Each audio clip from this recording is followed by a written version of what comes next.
इस सबक में मैं आपको ग्राफिक के पहले आंसर लाइन यानी लकीर के बारे में बताऊंगा। लिहाजा डिज़ाइन के सबसे बुनियादी आंसर में से एक लाइन यानी लकीर होता है और इसको इतना आसान नहीं समझना चाहिए क्योंकि ये डिज़ाइन में काफ़ी कारआमद हो सकती है और डिज़ाइन के अहम अनासर के तौर पर इस्तेमाल हो सकती है।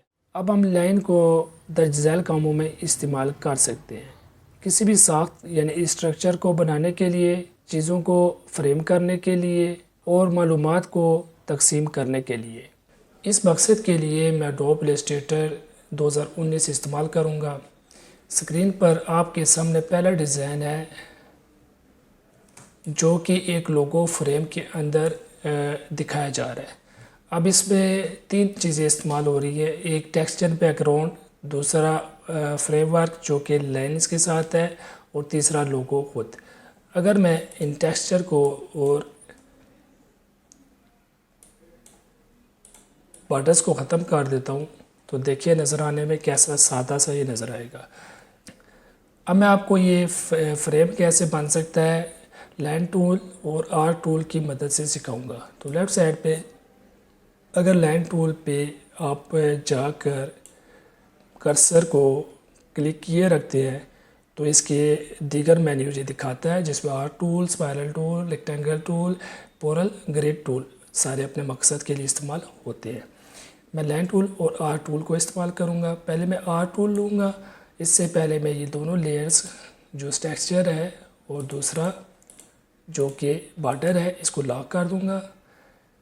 जूम करने के लिए और ड्रैग करने के लिए ये की आप याद रख लें, लेफ़्ट ऑल्ट प्रेस किए रखना है और माउस का स्क्रॉल आगे पीछे करें तो जूम इन जूम आउट होता है। ये बहुत अहम बार बार इस्तेमाल होने वाली कीज़ है।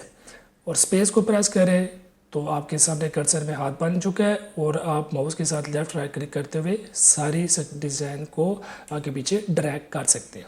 अच्छा, अब मैंने आर टूल सेलेक्ट किया और इस साइज़ के मुताबिक एक आर्क ड्रा करूँगा और फिर इसकी अगर आउटलाइन मैं अप्लाई करना चाहूँ तो मैं कलर पिक कर लूँगा आई की से और यही कलर जो कि बॉर्डर का लगा हुआ मैं ले लूँगा।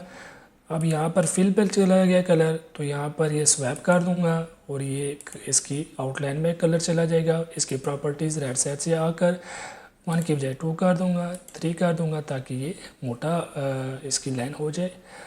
फिर इसके बाद मैंने एक इसको क्या करना है, चारों किनारों पे दिखाना है तो इसको मैं कॉपी करने जा रहा हूँ।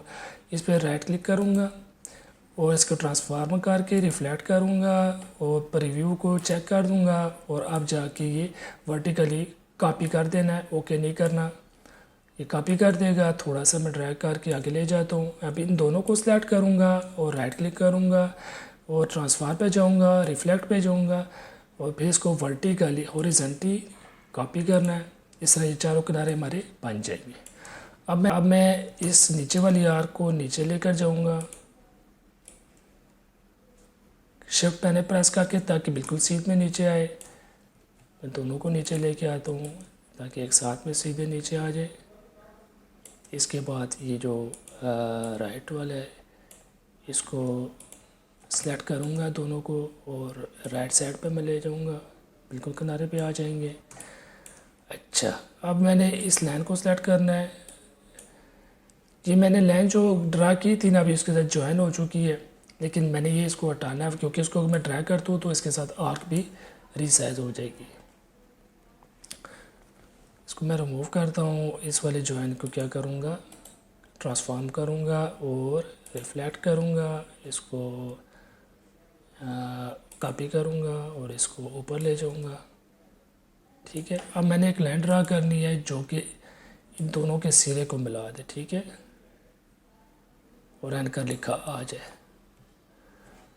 अब इन तीनों को मैं आपस में ज्वाइन कर देता हूँ। ठीक है,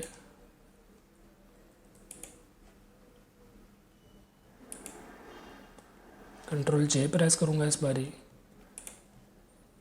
और ये आप शेप देखिए हमारी शेप बन चुकी है। ठीक है, अब मैं सारी शेप को भी कॉपी कर सकता हूँ बजाय इसके कि दोबारा विड्रॉ करूँ वो मैंने सिखाने के लिए आपको बताया था। इसको मैं दोबारा राइट क्लिक करके विड्रॉ कर लेता हूँ, ट्रांसफॉर्म से रिफ्लेक्ट और वर्टिकली कॉपी, इसको दूसरे सिरे पर ले जाता हूँ। अब एक और लाइन लूँगा, इसके सिरे से इसके एंकर पॉइंट से शिफ्ट प्रेस करते हुए अगले के एंकर पॉइंट तक, और इन दोनों को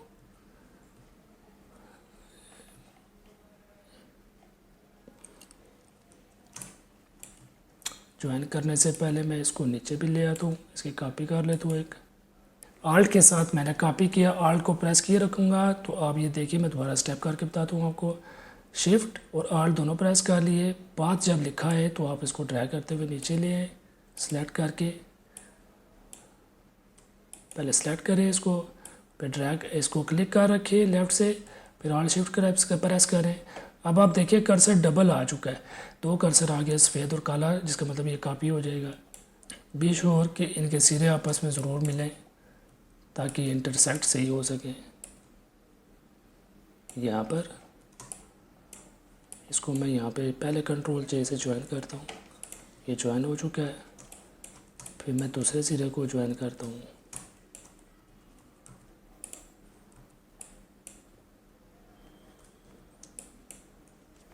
कंट्रोल जे, ये ज्वाइन हो चुका है। अब ये आखिरी सिरा आ गया, इसको सेलेक्ट किया और कंट्रोल जे किया, हमारे पास एक अच्छा सा फ्रेम डिज़ाइन हो चुका है। तो लाइन टूल को इस्तेमाल करते हुए आप यूँ फ्रेम ड्रा कर सकते हैं। अगर मैं टेक्सचर लगाऊँ तो अब ये बहुत प्यारा सा लाइन की मदद से एक आपका फ्रेम बन चुका है, जो कि नज़र आने में बहुत अच्छा है। किसी भी डिज़ाइन में तवज्जो से इस्तेमाल की गई लाइन्स उसकी खूबसूरती की वजह बन जाता है। उसमें दर्जाबंदी यानी हायरार्की, जो कि डिज़ाइन का एक प्रिंसिपल है, को शामिल कर सकता है और आँख को किसी मुकाम की तरफ राग़िब कर सकती है। लाइन के ज़रिए किसी फ़िक्रे या पैराग्राफ की तरफ तवज्जो भी दिलाई जा सकती है। इसके बाद एक बहुत प्यारा सा शजर नसब आपको नज़र आ रहा है, जिसमें मुबारक नाम लिखे हुए हैं। अब ये नाम के साथ रिलेशन देने के लिए एक नाम से दूसरे नाम की तरफ मैं एक लाइन पाथ को इस्तेमाल करते हुए एक शेप का इस्तेमाल कर रहा हूँ। मकसद इसका ये है कि जब एक नाम और दो नामों के दरमियान में हमें रिलेशन को शो करना है तो मैं इसको इस्तेमाल करूँगा। जब ये दो नामों के दरमियान में ये एक सिंबल इस्तेमाल हो चुका है, इसका मतलब ये है कि बकर सिद्दीक रज़ी अल्लाह अन्हु से सलमान फारसी रज़ी अल्लाह अन्हु की तरफ दोनों में एक ताल्लुक़ है। अब आखिरी मिसाल एक मजलिस के बारे में है जिसका इश्तिहार बना हुआ है, इस पर बहुत सारी मालूमात है और इस डिज़ाइन में जो सबसे बड़ी हमें ड्रॉबैक नज़र आ रहा है तो पढ़ने में इस पर दुश्वारी पेश आ रही है। इसके लिए हम लाइन का इस्तेमाल करते हैं और मुख्तलिफ इसकी जो है ना इन्फॉर्मेशन को तकसीम कर देंगे, डिवाइड कर देंगे, सेक्शन बन जाएंगे। और अब मैं अगर लाइन इसमें लगानी शुरू करूँ तो कुछ ऐसा सेक्शन बनते जाएंगे। अब ये एंड यूज़र के लिए देखने में और पढ़ने में सेक्शन बन चुकी है और आसान हो चुका है। फिर अलग हिस्सा ये इसको रंग दे दिए गए। लकीरें मालूमात को वाज़े करने, नुमाइंदगी करने के लिए और सजाने के लिए इस्तेमाल की जा सकती है। अगर आप मैगज़ीन, अखबारात और नक्शाजात को गौर से देखें तो मालूम होगा कि लाइन के इस्तेमाल की वजह से इनमें खूबसूरती पैदा हो रही है, क्योंकि इनसे मालूमात को तश्कील करने में काफ़ी मदद ली गई होती है। तो आज मैंने आपको ग्राफिक के पहले अंसर लाइन यानी लकीर के बारे में बताया। अगले सबक में मैं आपको ग्राफिक के अगले अंसर कलर यानी रंग के बारे में बताऊंगा।